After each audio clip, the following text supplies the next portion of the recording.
नमस्कार विद्यार्थी मित्रांनो, कशा आहात सगळे?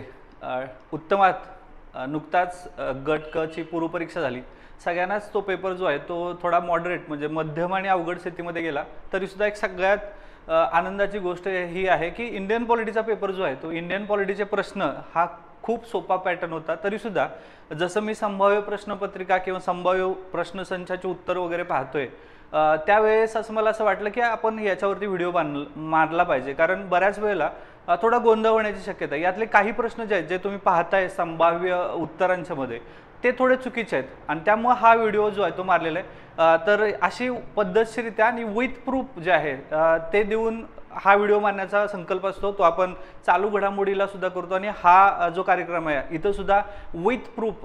कारण जर आयोगाने अशा पद्धतीचे प्रश्न विचारले तर तुम्हाला माहीत असावं की याला काय नेमकं प्रूफ जोडायचं आणि आयोगाचं प्रूफ हेच आयोगाला प्रमाण म्हणून जोडायचं आहे. नेमकं मी काय सांगतोय हे समजेल 100%. पुढचे सेशन जे आहे ते कंटिन्यू ऐका. 5 ते 10 मिनिटांमध्ये हे पूर्ण आपण इंडियन पॉलिटीचे प्रश्न जे आहेत ते सॉर्ट आउट करायचे आहेत संभाव्य उत्तर तालिकेमध्ये. आता इथं तुम्हाला दिसत असेल कंबाईन गट क पूर्व परीक्षा 1 जून 2025 आणि आपण पाहतोय भारतीय राज्यघटनेचे संभाव्य उत्तर तालिका. अशाच पद्धतीचा आपण करंट अफेअर सुद्धा संभाव्य उत्तर तालिका मारलेले आहे. तो व्हिडिओ तो जाऊन जरूर पहा आणि सगळ्यात महत्त्वाचं आपल्या यूट्यूब चॅनलला जे आहेत ते नक्की सबस्क्राईब करा. तुम्ही पाहताय पण सबस्क्राईब नाही करत आहे. सबस्क्राईब जे आहे ते सगळ्यांनाच प्रिय. ज्या सबस्क्राईबमुळे आमचा कॉन्फिडन्स वाढतो आणि तुमच्यासाठी नवीन नवीन माहिती जी आहे त्या आम्ही समोर घेऊन येण्यासाठी नेहमीच प्रयत्नशील असतो. त्यामुळे एक बटन जे आहे ते जरूर दाबा तिथं आणि सबस्क्राईब करा चॅनलला, जेणेकरून आम्हालाही तुमची साथ जी आहे ती महत्त्वाची आहे. ठीक आहे, सुरुवात करूया सेशनला. हा पेपर सेट बी आहे, त्या पद्धतीने आपण घेऊया.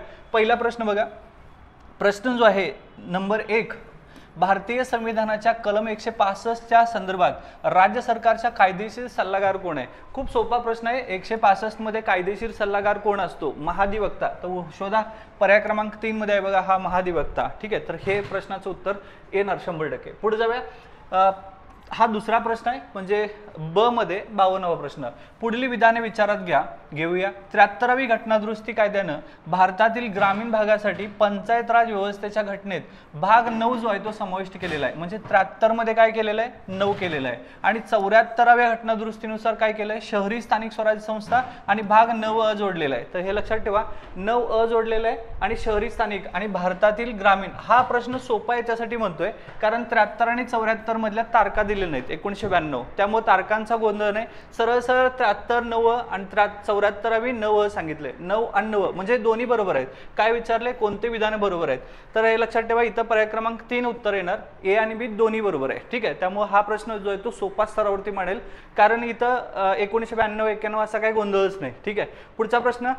सर्वोच्च न्यायालयाच्या हा तिसरा प्रश्न आहे. सर्वोच्च न्यायालयाच्या मुख्यतर न्यायाधीशांच्या संख्येत वाढ करण्यासाठी संसदेतील ठराव टिमटिमने लागतो. याचा अर्थ आहे सर्वोच्च न्यायालय मुख्यतर न्यायाधीशांच्या संख्येत वाढ करायची असेल म्हणजे सर्वोच्च न्यायालय 1+33 आहे याच्यामध्ये वाढ करायची असेल तर तुम्हाला कुठलं बहुमत लागेल? आणि याचं उत्तर आहे साध्या बहुमतानं. साध्या बहुमतानंच हे मंजूर करतात. त्यामुळे पर्याय क्रमांक 1 ह्याचं उत्तर राहिलं पाहिजे. ठीक आहे, पुढचा प्रश्न आहे. चौथा प्रश्न आपण हा मानूया कारण हा तिसरा होता. हा चौथा प्रश्न. भारतीय राष्ट्रपतीच्या संदर्भात खालीलपैकी कोणते विधान बरोबर आहे? हा गोंधळ प्रश्न आहे. ठीक आहे, तर हे लक्षात घ्या. भारतीय राष्ट्रपतीच्या संदर्भात खालीलपैकी कोणते विधान बरोबर आहे? बरोबर कोणतं शोधायचं आहे? प्रश्न ए बघा. ए स्टेटमेंट आहे, भारतीय राज्यघटनेच्या कलम 58 मध्ये राष्ट्रपती पदासाठीचे वर्णन केले. कलम 58 मध्ये राष्ट्रपतीच्या पदासाठीचे म्हटले. आता आपल्याला माहित आहे राष्ट्रपतीचं पद कशामध्ये आहे? आर्टिकल 52 मध्ये, आर्टिकल 52 ते 62 मध्ये. म्हणजे हे काय आहे? तर हे चुकीचं आहे असं आपण म्हणणार. पण नेमका खरा गोंधळ काय सांगतो? आणि ब मध्ये काय म्हटले? राष्ट्रपतीने राज्य व घटनेचे उल्लंघन केले तर त्यांना महाभियोगद्वारा पदावरून काढून टाकता येतं. हे बरोबर आहे. फक्त घटनेचा भंग केल्यानंतरच त्यांना महाभियोगद्वारे काढून टाकता येतं. म्हणजे पर्याय क्रमांक बी जो आहे तो करेक्ट आहे. काय विचारले? बरोबर कोणतं? म्हणजे बी करेक्ट आहे. म्हणजे फक्त ब जो आहे तो यात आहे. त्यानंतर ब जो आहे तो यात सुद्धा आहे. दोन्ही नाही म्हणजे हा एक ड्रॉप करूया आपण.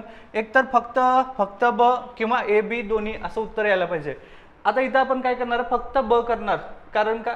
हे बरोबर आहे, हे कुठं बरोबर आहे म्हणून हे बरोबर करणार आपण फक्त ब. तुम्हाला सगळीकडे हाच गोंधळ दिसला असेल पण हे विद्यार्थी मित्रांनो हे चुकीचं आहे. तर तुम्ही म्हणाल सर बरोबर काय मग? आणि बरोबर कसं काय तुम्ही सांगताय? कारण इथं तर 58 दिलेलं आहे आणि राष्ट्रपती पदासाठी वर्णन केलेलं आहे. तर विद्यार्थी मित्रांनो आयोगाचंच एक स्टेटमेंट आहे ते तुम्हाला सांगतो. आयोग स्टेटमेंट काय आहे? तर हा जो आपला पेपर आहे हा पेपर 2 भाषेमध्ये, एक आहे मराठी भाषा क्रमांक 1 आणि पर्याय क्रमांक 2 भाषा क्रमांक 2 इंग्रजी.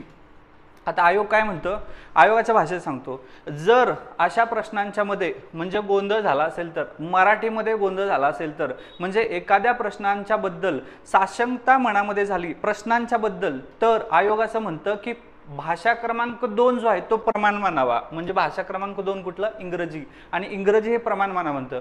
मग इंग्रजी प्रमाण मानलं तर तुम्ही काढा तुमचा जो काय हा प्रश्न आहे तो, आणि मग बघा त्या ए मध्ये, ए स्टेटमेंटमध्ये बघा तुम्ही, त्यामध्ये असं दिलेलं आहे प्रेसिडेंट जे आहे हे 58 जे आहे ते तुम्हाला दिसत असेल क्वालिफिकेशन दिलेलं आहे. क्वालिफिकेशन याचा मराठी अनुवाद काय, पात्रता. पात्रता म्हणजे क्वालिफिकेशन.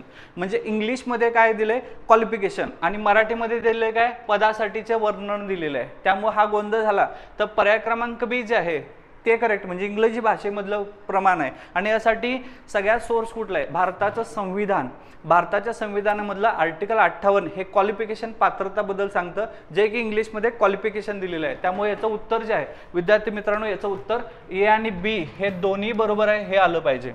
आणि यासाठी भारतीय संविधान हेच सगळ्यात महत्त्वाचा पुरावा आहे. त्याच्यापेक्षा मोठा पुरावा अजून काय लागणार आहे. त्यामुळे हे लक्षात घ्या, इथं ए बी दोन्ही हे करेक्ट येणार आहे. ठीक आहे, तर हे लक्षात घ्या. पुढे जाऊया. प्रश्न क्रमांक 5, भारतीय राज्यघटनेचे जनक डॉक्टर B.R. आंबेडकर कोणत्या कलमाला भारतीय राज्यघटनेचं हृदय आणि आत्मा, हार्ट अँड सोल म्हणतात. हे बऱ्याच वेळेला विचारलंय. कलम नंबर 32 मध्ये हार्ट अँड सोल म्हणतात. बऱ्याच वेळेला हा रिपीट झालेला क्वेश्चन आहे. इथं हा 5वा.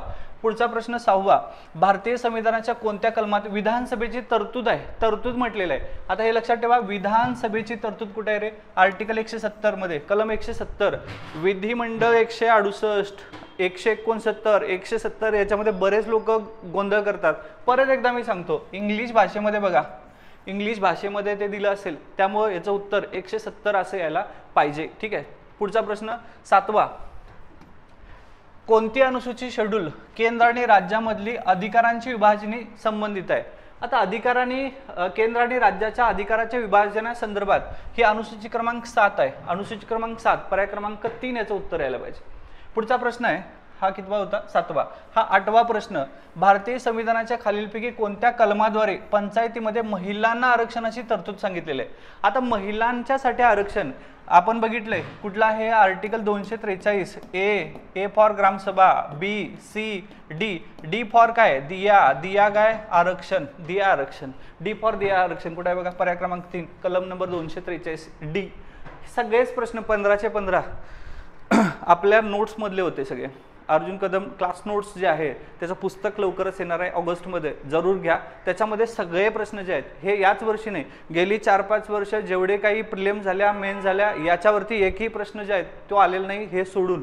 ठीक आहे, तर हे लक्षात ठेवा. हां, आता हे कबूल करायला लागेल की आता एक प्रश्न यावेळेस आलेला आहे, कुठला आलेला आहे तेही सांगतो. आणि ज्यावेळेस आपण पुस्तक क्लास नोट्स आपण ह्या पब्लिश करू त्यामध्ये अशा पद्धतीचे सगळे जे ज्याला आपण म्हणूया प्रश्न आपण त्यामध्ये समावेश करतो, हे लक्षात घ्या. कारण आयोगाचा जो पॅटर्न आहे हा चेंज होत चाललेला आहे. पुढे आपण त्या प्रश्नाबद्दल बोलूया. 8वा प्रश्न झाला. 9वा प्रश्न बघा, भारतीय राज्यघटनेच्या संघराज्य वैशिष्ट्यामध्ये खालील कोणत्या कशाचा समावेश होता. आता हे संघराज्य वैशिष्ट्यामध्ये कशाचा समावेश होत नाही म्हटले नाही. आता आपण ट्रिक्स आठवते का, संघराज्य वैशिष्ट्यामध्ये दुहेरी लिखित विभागणी घटनेची ताटर न्यायव्यवस्था ही ट्रिक्स होती आपली. दुहेरी लिखित विभागणी घटनेची ताटर न्यायव्यवस्था, याच्यामध्ये काय येत नाही, विभागणी येतं, स्वतंत्र न्यायव्यवस्था येतं, कारण हे संघराज्य आहे. मग येत कोण नाही, अखिल भारतीय सेवा आणि एकेरी न्यायव्यवस्था. हे कुठं आहे बघा, ए आणि बी कुठं आहे, कुठं आहे, इथं आहे बघा, पर्याय क्रमांक 2 याचं उत्तर आहे. ठीक आहे, तर संघराज्य वैशिष्ट्यामध्ये खूप सारे प्रश्न दिलेले आहेत, ते त्याच ट्रिक्स आहेत, त्याच फॉलो करायचे, फार काही चेंजेसच नाही. हा प्रश्न जो आहे हा प्रश्न 8वा होता, हा प्रश्न 9वा. पुढचा 10वा प्रश्न बघा, भारतीय राज्यघटनेच्या कलम नंबर 243 ई प्रमाणे प्रत्येक ग्रामपंचायत त्यावेळी अंमलात असलेल्या कोणत्याही कायद्यानं ती तत्पूर्वीच विसर्जित झाली नसेल तर. हा प्रश्न थोडा गोंधळ वाटतो विद्यार्थ्यांना, कारण हे थोडं म्हणजे आरून फिरून गंगावेस त्याला कोल्हापुरी भाषेत म्हणतात. तर तशा पद्धतीचा प्रश्न आहे की 243 ई मध्ये प्रमाणे प्रत्येक ग्रामपंचायत त्यावेळी अंमलात असलेल्या कोणत्याही कायद्या विना तत्पूर्वीच विसर्जित झाली नसेल तर टिमटिम 5 वर्षापर्यंत अस्तित्वात राहील. कुठं बघा, तिच्या निवडणुकीनंतरच्या पहिल्या बैठकीकरता नियत झालेल्या दिनांकापासून पुढे 5 वर्ष राहील. पर्याय क्रमांक 3 याचं उत्तर आलं पाहिजे. ठीक आहे, पुढे जाऊया. हा प्रश्न 9वा होता, हा 10वा, हा 11वा. परमानंद कटरा विरुद्ध युनियन ऑफ इंडिया हे प्रकरण खालीलपैकी कोणत्या बाबीशी संदर्भित आहे? हा इथनं सुरू झालं बघा, हा जे केसेसचा अभ्यास. बऱ्याच वेळेला मी म्हणतो की शांताबाई केस खटला असेल, आपण जे कन्सेप्च्युअल समजायला लागलोय, शंकरी प्रसाद, गोलिकनाथ खटला, त्यानंतर केशवानंद भारती खटला, लय तेले कोयतो कोलिहन केस आहे. पण अलीकडं आता इथनं पुढे हा पॅटर्न गट क ला सुरू झालेला आहे. हा असे पद्धतीचे प्रश्न जे आहेत ते बनतील आणि त्यामुळे करंट अफेअर्स रिलेटेड हे खूप महत्त्वाचं आहे. परमानंद कटरा विरुद्ध युनियन ऑफ इंडियाची केस जी आहे ही कशा संदर्भात आहे? वैद्यकीय निगाच्या संदर्भात आहे. याच्यावरती पुढं मी व्हिडिओ डिटेल मारेल नेमकी ही काय केस होती. तर हे लक्षात घ्या की एवढे प्रश्न जे आहेत ते संभाव्य प्रश्नसंच आहेत आणि याचे उत्तर ही अशीच येतील. ठीक आहे, त्यामुळं लक्षात ठेवा की ज्या वेळेस आपण एखादा विषयाचा अभ्यास करतोय तर आयोगाचा अभ्यास करताना आयोगाची नेमकी भाषा समजून घ्या.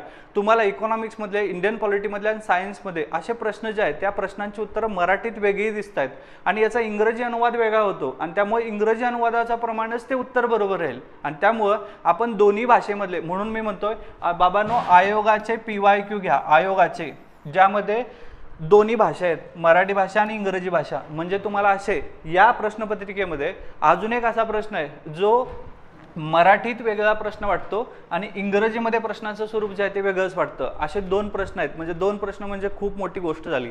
इथं आपण .25 ला बाहेर व्हायला लागलोय. ठीक आहे, त्यामुळे लक्षात घ्या, थोडं आयोगाला सिरियसली घ्या. आयोग असं म्हणतं की बाबांनो PYQ घ्या, PYQ घ्या म्हणजे आयोगाचेच PYQ जे आहेत ते झेरॉक्स मारून घ्या. ठीक आहे, दोन्ही भाषेमधले. मग तुम्हाला अशा पद्धतीचे प्रश्न आहेत जे ते सॉर्ट आउट होतील. ठीक आहे, कारण इथं आयोगाने असं म्हटलेलं आहे राष्ट्रपती महाभियोग हे आर्टिकल कशामध्ये? तर राष्ट्रपतीचं महाभियोग काय सर? आर्टिकल 61 मध्ये आहे की चूक. आर्टिकल 61 मध्ये महाभियोग नाही राष्ट्रपतीचा, हे महाभियोगाची पद्धत आहे. आर्टिकल 56 मध्ये राष्ट्रपतीवरती महाभियोग आहे.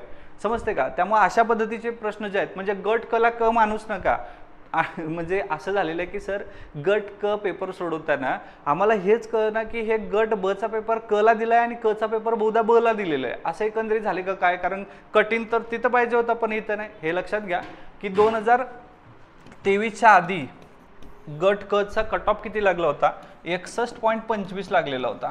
गेल्या वर्षीचा तो अपॉल सोडून द्या, 6000 जागा 17चा कट ऑफ. पण इथं हा कट ऑफ किती होता? 61.25. याच धर्तीवरचा हाही पेपर दिसतो रे आपल्याला. म्हणजे लक्षात ठेवा 15 प्रश्न हाय असे म्हणजे 10 ते 15 प्रश्न आपल्याला आहे असे जे आहे ते दिसायला लागलेत. म्हणजे इथं जर आपण बघितलं तर की एकूण किती प्रश्न आले होते इंडियन पॉलिटीचे, तर आपण बघूया इंडियन पॉलिटीमध्ये बघा, हा प्रश्न क्रमांक 1, हा 2, हा 3, 4, 5, 6, 7, 8, 9, 10, 11 प्रश्न आहेत. म्हणजे गेल्या वर्षी 15 प्रश्न होते जवळपास, इथं 11 प्रश्न. खूप मोठे प्रश्न म्हणतात. त्यामुळे इंडियन पॉलिटीला सिरियसली घ्या, कलमाला सिरियसली घ्या आणि कदमाला सुद्धा सिरियसली घ्या. कारण सबस्क्राईब बटन दाबा. पुढच्या काळात आपण अशाच पद्धतीचे भरपूर माहिती तुमच्या समोर घेऊन येतोय आणि विथ ॲटॉन्टिक आपला पॅटर्न काय? विथ प्रूफला. तोपर्यंत थांबतो. जय हिंद.